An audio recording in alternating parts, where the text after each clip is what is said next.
আজকের খবরের শিরোনাম, বিএনপি ক্ষমতায় এলে ভারতের সঙ্গে পানির হিস্যা নিশ্চিত করবে বলে জানিয়েছেন দলের নেতা হাফিজ উদ্দিন। আমরা ক্ষমতায় এলে ভারতের সঙ্গে পানির ন্যায্য হিস্যা নিশ্চিত করব। এই দেশের মানুষের স্বার্থ রক্ষায় আমরা সর্বোচ্চ প্রচেষ্টা চালাব।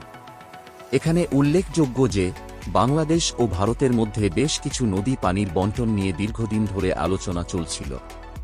তিস্তা নদীর পানির বণ্টন চুক্তি এখনও ঝুলে আছে। বাংলাদেশের কৃষি ও জীবিকা অনেকটাই নির্ভর করে এই নদীগুলোর পানির ওপর।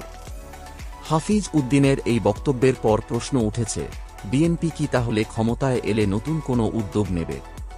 এই বিষয়ে আপনার মতামত কি?